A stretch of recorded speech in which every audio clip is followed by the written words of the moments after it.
Welcome to the last week of the home stretch. This week we are looking at bigger is not better, bigger is smaller. All right, with that confusion, let's go.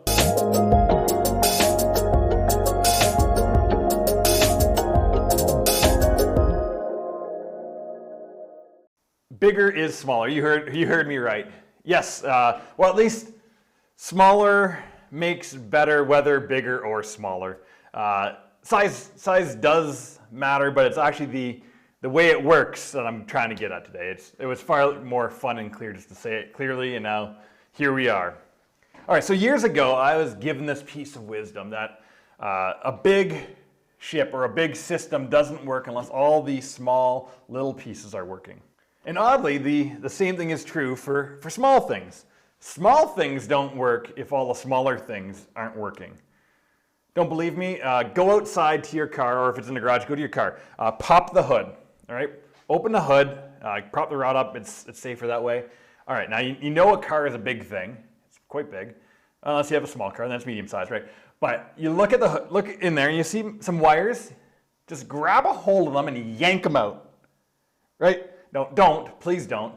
It's an image of, you know what would happen. Your car would have problems because now these smaller things aren't working, right? The smaller things affect everything. So in this last video, I want to name that and lean into it. It is that the smaller connections, the smaller pieces you need in your faith, you need it in your life, and they need to be going well for it to be going well, right? In your day-to-day rhythm, you need sleep, you need food, you need relationships, like connection, right? We as a church, we need communities and teams going well. And those communities and teams are made up of people connecting with people who are growing in the knowledge, likeness, and lifestyle of Jesus. And if people are going well, if they're connecting well, then the teams and the communities are going well. If those are going well, we as a larger church will be going well. Right? It makes sense. Years and years ago, the best metaphor, and I'm still going to use it, would have been your watch, but my watch is digital. Still small pieces, but an old-fashioned watch, we'll say, the analog watch, was made of a bunch of beautiful, small little cogs doing their job. And the small cogs were connected to the medium cogs, and the medium cogs were connected to the bigger cogs, and the bigger cogs also helped move the hands. And so as we step into this next, as we finish the home stretch and as we prepare for the next race, it's that idea that we need to be thinking about is the small things need intentional care. We can't pretend that coming back on Sunday is going to get our hands moving, or our feet moving, or our heart going. Right? We within the church need these tiny connections, like coffees with one another, phone calls, text messages, bumping into each other at the grocery store. We need these small little things to help us sync with one another and with God. So in this last video, I want to encourage you to consider how can you intentionally put time and effort into the small little pieces of your life and your faith and in our community to allow us to be better connected. I have a few things for you to consider, and you can come up with your own as well. One is, if you haven't participated in a community group, now is the time. It might be the medium-sized cog that you're connecting in with. If you aren't in regular contact with people from our church, that is a small piece that needs to be connected, that needs to be going well. And the third thing is, I want to encourage you in the small things. Right? This past year has been maybe that's all you've had is little small things to hold it all together.